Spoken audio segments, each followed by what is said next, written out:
Hello and welcome, my dear friends and students. In today's video, again we have to continue the same part, that is the classification of thermodynamic process. So in previous video, we had seen starting from what do you mean by reversible process, what do you mean by irreversible process, what do you mean by isothermal process, isobaric and isochoric process. Now we have to study the next process, that is the adiabatic process. ज्याप्रमाणे आपण reversible, irreversible, isothermal, आयसोबेरिक, isochoric अशा वेगवेगळ्या process बघितल्या, त्याच पद्धतीने इथे आपल्याला आता adiabatic प्रोसेस म्हणजे काय हे बघायचं आहे. adiabatic प्रोसेस आपण जनरली कशाला वापरतो का? That is the process during which there is no transfer of heat from system to surrounding or surrounding to system. It means there is no exchange of heat between system and surrounding. So the process in which there is no heat exchange between system and surrounding, that process is called as a adiabatic process. जसे इथे आपण बोललो, the process during which there is no transfer of heat from the system or to the system. System पासून पण heat surrounding कडे जाणार नाही किंवा सराउंडिंग पासून हीट सिस्टीम कडे येणार नाही, त्या प्रोसेसला आपण म्हणतो adiabatic process. So in this process, how we can prevent the heat exchange between system and surrounding? So by using these two ways, we can prevent the transfer of heat from system to surrounding. The first one, by using insulating system. Whenever we consider particular system, we have the boundary of that system.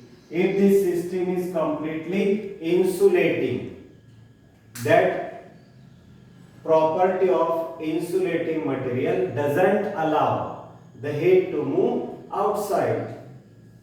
Then second one, by doing that process very fastly, rapidly, within a very short time. The process carried out in such a way that if we doesn't give the time to exchange the heat from system to surrounding, that two ways can gives us the heat of that system that remain constant. मग इथे एक तर आपण घेतलं पहिले की जर आपण अशी सिस्टीम निवडली की जी सिस्टीम इन्सुलेटिंग आहे, म्हणजे इन्सुलेशन माहिती आहे आपल्याला, हिची जी प्रॉपर्टी असते इन्सुलेटिंग मटेरियलची ती हीट फ्लो होऊ देत नाही. आणि सेकंड वन, ती जी प्रोसेस आहे ती जर आपण फास्ट घडवून आणली की त्याला आपण वेळच दिला नाही हीट एक्सचेंज व्हायला, तर आपण या दोन पद्धतीने त्या सिस्टीमची हीट ही आतून बाहेर जाऊ देणार नाही किंवा बाहेरून कोणतीच हीट आपण आतमध्ये येऊ देणार नाही, त्या प्रोसेसला आपण म्हणतो adiabatic प्रोसेस. त्याचे एक्झाम्पल म्हणजे when you puncture a inflated balloon, जेव्हा आपण फुगा जो आपण घेतो त्याला जर आपण एअर इनहेल असेल त्याच्या आतमध्ये, त्याला जर आपण पिन शार्प पिन टच केली तर त्याचं जे रप्चर होतं, क्विक रप्चर होतं, ती प्रोसेस. किंवा जेव्हा व्हेइकलचा जो ट्यूब असतो, टायरचा ट्यूब, तो जेव्हा ब्रस्ट होतो, so bursting of tube of a vehicle or puncturing of an inflated balloon, these are the two very quick process, fast process in which there is no transfer of heat between system and surrounding or surrounding to system. Now again we have to consider here the thermodynamics behind that adiabatic process. So in every process which we learn earlier, in that case we generally consider PV equal to constant. Isothermal मध्ये आपण बघितलं PV equal to constant घेतलं.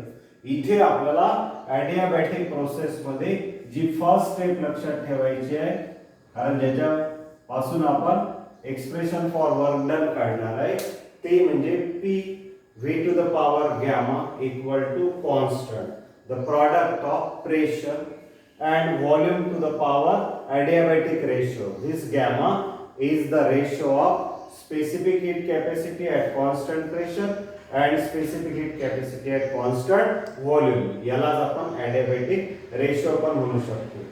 या adiabatic process मध्ये heat exchange होत नाही.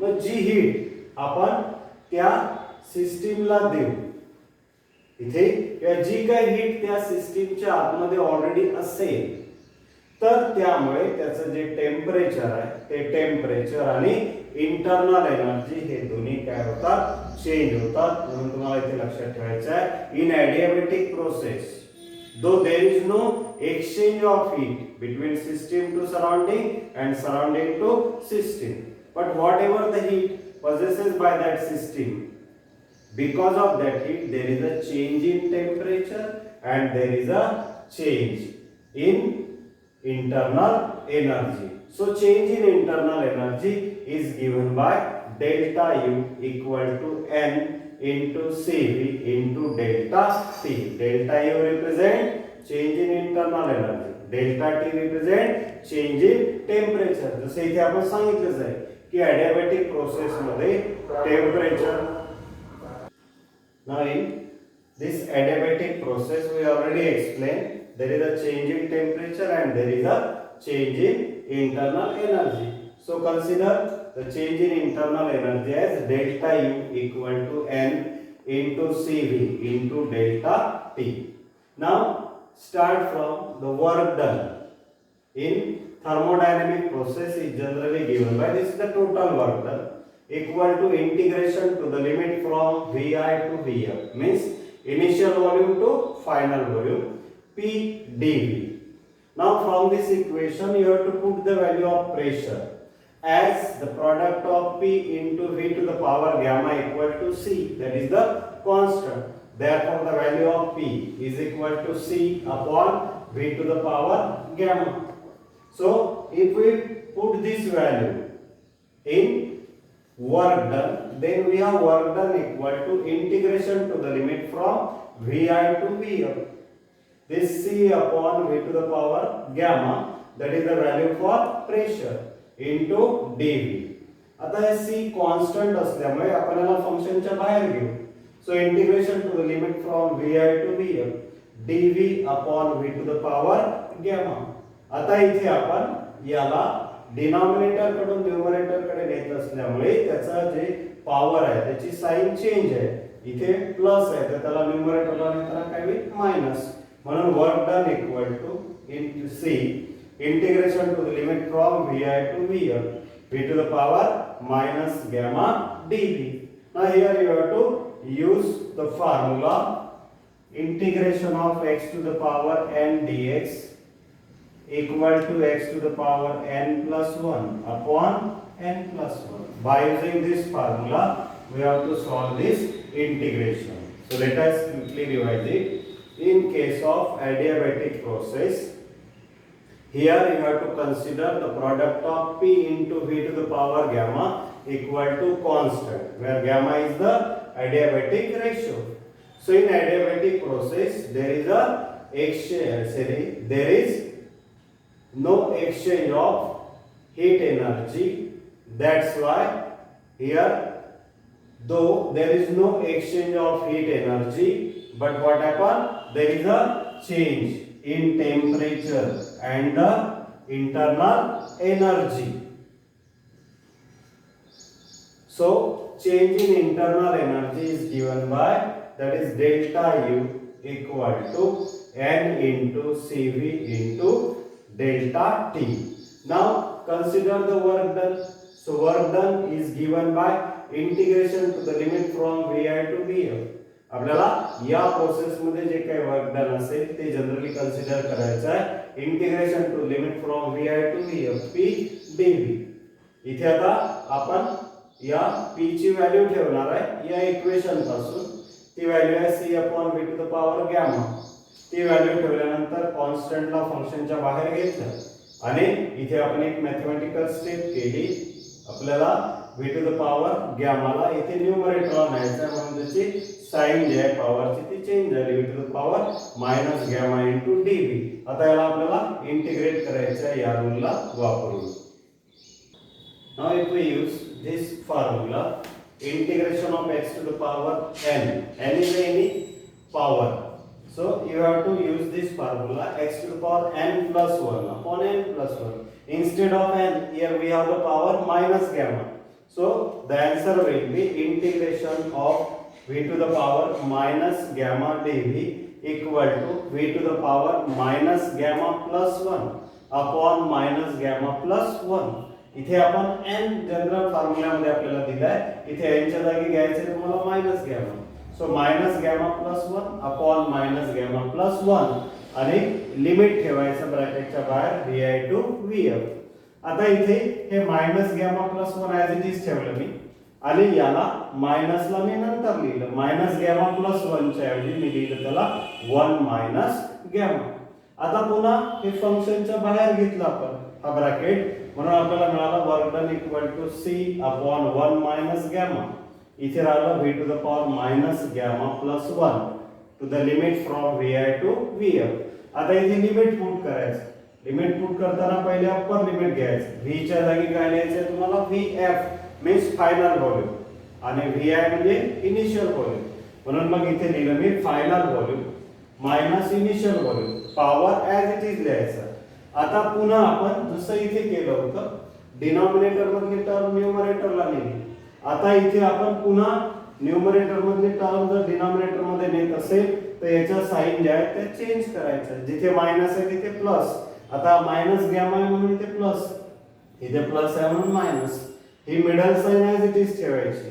आपण फक्त फायनल व्हॉल्यूम आणि इनिशियल व्हॉल्यूमला डिस्प्लेस करतोय इथे फ्रॉम न्यूमरेटर टू डिनॉमिनेटर, म्हणून फक्त इथली साइन चेंज करायची. गॅमा मायनस 1 vi त्याचा पण पॉवर गॅमा मायनस 1. पुन्हा त्याला सिम्प्लिफाय करण्यासाठी इथे आपण as the product of p into v to the power gamma equal to constant हे याच्यावरून आपण लिहू शकतो pi vi to the power gamma equal to pf vf to the power gamma. याच्यावरून आपल्याला इथे याला सिम्प्लिफाय करायचं आहे. पुन्हा एकदा बघा की इथे एकदा चेंज इन इंटरनल एनर्जी घेतली delta u equal to n into cv into delta t. त्याच्यानंतर आपण इथे ॲडियाबॅटिक प्रोसेस साठी काय इक्वेशन असते ते घेतलं p into v to the power gamma equal to c. त्यानंतर आपण टोटल वर्क डन घेतलं, इथे p ची व्हॅल्यू प्लेस केली. त्यानंतर मॅथमॅटिकल रूल नुसार आपण त्याला स्टेप बाय स्टेप सॉल्व करत गेलो आणि सॉल्व करत असताना आता इथे पुन्हा आपण या फॉर्म्युल्यानुसार त्याला सॉल्व केलं. इथे ज्या कॉन्स्टंट टर्म असतात त्याला फंक्शनच्या बाहेर घेतलं, लिमिट पुट केलं, पुन्हा आपण याला न्यूमरेटर टू डिनॉमिनेटर ट्रान्सफर केलं. आता आपल्याला याच्यात पुन्हा याच्या व्हॅल्यू प्लेस करायच्या again by using the same equation p v to the power gamma equal to c. Now if we put the value of this c as a p into v to the power gamma equal to constant, so that's why we can write as pi vi to the power gamma equal to pf vf to the power gamma equal to c. म्हणून आपण इथे c ची जी value आहे constant ची जी value आहे ती ठेवणार आहे pi vi to the power gamma minus pf vf to the power gamma. He c ची व्हॅल्यू, c हा दोन्ही याला टर्मला कॉन्स्टंट आहे, कॉमन आहे, म्हणून आपण इथे c ची व्हॅल्यू ठेवली, इथे c ची व्हॅल्यू ठेवली. इथे ही व्हॅल्यू ठेवली आपण pf vf to the power gamma, इथे ठेवली pi vi to the power gamma. पुन्हा आता इथे vi vf to the power gamma, इथे vf to the power gamma minus 1 आहे. याला जर पुन्हा आपण न्यूमरेटरला लिहिलं ते मायनस गॅमा प्लस 1 होईल, plus gamma minus gamma cancel होईल, म्हणून फक्त इथे काय राहील vf. सेम इथे पण तसंच जर फंक्शन केलं आपण, इथे काय करतोय आपण, कोणती स्टेप करतोय, हे जे pf vf to the power gamma आहे याला जर पुन्हा मी न्यूमरेटरला नेलं तर vf द पॉवर, आता याची साइन चेंज करायची, मायनस गॅमा प्लस 1. आता हे प्लस गॅमा आहे मायनस गॅमा, हे काय होईल कॅन्सल होईल. इथे राहील फक्त vf to the power plus 1, म्हणून मी इथे लिहिलं pf as it is vf. Similar way we can write pi vi. जर आता pv equal to nRT, nr constant आहे, पुन्हा इथे टेम्परेचर चेंज होतं म्हणून आपण इथे टेम्परेचर चेंज दाखवलाय Ti मायनस Tf. मग याच वर्क डनला आपण असं लिहू शकतो, that is work done equal to 1 upon 1 minus gamma equal to NR in bracket Ti minus Tf. हे झालं बघा expression for work done for adiabatic process. Now let us consider again the two process, that is cyclic process and free expansion.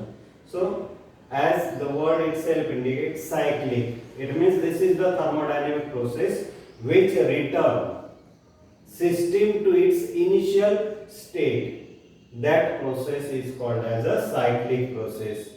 जे process सिस्टीमला पुन्हा त्याच्या original पोझिशनला, original स्टेटला आणत असेल तर त्या प्रोसेसला आपण सायक्लिक प्रोसेस म्हणतो. जेव्हा आपण आता पुढचा पार्ट आपला हीट इंजिनचाच आहे तेव्हा तुमच्या लक्षात येईल की एक्झाम्पल म्हणजे सायक्लिक प्रोसेसचं working of heat engine. Heat engine जेव्हा वर्क करतं तेव्हा त्याच्यामध्ये जे काही प्रोसेस घडून येते त्या प्रोसेसमध्ये पुन्हा सिस्टीम ही त्याच्या इनिशियल स्टेटला येतं. म्हणून working of heat engine is the example of cyclic process. We generally use this cyclic process, that is water cycle. When we consider the water cycle, because of raining we have the water on the earth surface that is stored in the form of river, lake, pond. So when it get evaporate, the water vapor that get again move in the sky forming the clouds, and again when that clouds get condensed or when there is a raining start, again we have the water. It means from the water we again reach up to the water, so that complete our one cycle. Similar to that of here, the process in which system return to its initial state, that process is called as a cyclic process. मग या process मध्ये आपल्याला काय काय लक्षात ठेवायचं तर आता सांगितलं की त्याची इनिशियल आणि फायनल स्टेट ही सेम आहे. कारण ती सिस्टीम जर त्याच्या ओरिजिनल पोझिशनला येत असेल तर तीच त्याची इनिशियल स्टेट झाली, तीच त्याची फायनल स्टेट झाली. म्हणून इनिशियल आणि फायनल स्टेट ही सायक्लिक प्रोसेस मध्ये सेम असतं. सायक्लिक प्रोसेस मध्ये कोणत्याही प्रकारची इंटरनल एनर्जी जी आहे ही चेंज होत नाही. म्हणून total change in internal energy हे घ्यायचं 0, डेल्टा यू इक्वल टू 0. त्यामुळे जी काही आपण हीट एनर्जी एक्सटर्नली त्या सिस्टीमला सप्लाय करू तर ती टोटल हीट एनर्जी केवळ वर्क डन साठीच वापरला जातं. म्हणून आपण इथे लिहिलंय according to thermodynamics first law we have Q equal to U plus W, change in internal energy plus amount of work done. तर इथे इंटरनल एनर्जी चेंज इन 0 आहे. त्यामुळे इथे जी काही टोटल एनर्जी आपण सप्लाय करू एक्सटर्नली ते कशासाठी वापरलं जातं, वर्क डन. आता इथे सायक्लिक प्रोसेस साठी बघा ही पीव्ही डायग्राम आपण काढली. समजा सुरुवातीला ही सिस्टीम ए कडून बी कडे मूव्ह होत असेल बाय फॉलोइंग द पाथ 1 आणि पुन्हा ती बी कडून ए कडे मूव्ह होते. जोपर्यंत ती सिस्टीम पुन्हा ए पर्यंत येणार नाही तोपर्यंत ती प्रोसेस कंप्लीट होत नाही. मग ए पासूनच ती प्रोसेस स्टार्ट होत आहे आणि ए पर्यंत पुन्हा ती परत येत आहे. मग याच्यामध्ये रिव्हर्सिबल मध्ये काय फरक आहे तर इथे दोन वेगवेगळ्या पाथ फॉलो केल्या गेल्या, पण रिव्हर्सिबल मध्ये तीच पाथ फॉलो केलं जातं, फॉरवर्ड डायरेक्शनला पण आणि बॅकवर्ड डायरेक्शनला पण. म्हणून मग तिथे रिव्हर्सिबल मध्ये पण सिस्टीम त्याच्या ओरिजिनल पोझिशनला जातो by retracing the same path. पण इथे सायक्लिक प्रोसेस मध्ये दोन वेगवेगळ्या पाथ फॉलो करून सिस्टीम पुन्हा त्याच्या ओरिजिनल स्टेटला जातं, इनिशियल स्टेटला जातं. त्याला आपण म्हणतो सायक्लिक प्रोसेस. सिंपल आहे बघा. इथे तुम्हाला त्याची डेफिनेशन लक्षात ठेवायची आहे. The thermodynamic process that return the system to its initial state, that is called as the cyclic process. Working of heat engine is the example of cyclic process. मग यामध्ये पुन्हा तुम्हाला 2-3 पॉइंट लक्षात ठेवायचे की सायक्लिक प्रोसेस मध्ये initial आणि final state same असते. There is no total change in internal energy, that's why delta U equal to 0. Then the heat energy supplied externally to the system is totally used only to do the external work done. त्यानंतर ही शेवटची process actually एडिबॅटिक प्रोसेसच आहे, पण free expansion जेव्हा आपण शब्द वापरतो त्यावेळेला इथे तुम्हाला काय लक्षात ठेवायचं आहे, सगळं एडिबॅटिकच प्रोसेस आहे. Free expansions are the adiabatic expansions. आपण बघितलं एडिबॅटिक प्रोसेस आपण कशी घडवून आणतो हे सिस्टीम ही इन्सुलेटिंग सिलेक्ट करतो आणि ती प्रोसेस खूप फास्टली रॅपिडली जर आपण घडवून आणली, there is no time for the exchange of heat between system and surrounding, त्याला आपण एडियाबॅटिक प्रोसेस म्हणतो. तेच आहे free expansion. So for free expansion we have to consider the adiabatic expansion and there is no exchange of heat between system and surrounding. पुन्हा तेच example आपण इथे घेतलेलं आहे adiabatic मध्ये पण, that is the rupture of tube of a vehicle when that is the balloon that get burst, that get ruptured, then what happen, what the air which is present inside the balloon, inside the tube of that vehicle, that get rushes out fastly so that there is no time for the exchange of heat between system and surrounding. इथे केवळ आपण initial आणि final state एवढाच दाखवू शकत असल्यामुळे आपण free expansion साठी पीव्ही डायग्राम ड्रॉ करू शकत नाही. So for the free expansion PV diagram can't be plotted. So this is how we studied the various types of thermodynamic processes, starting from the reversible process, irreversible process, isothermal process, isobaric process, isochoric process, adiabatic process, then cyclic and the free expansion.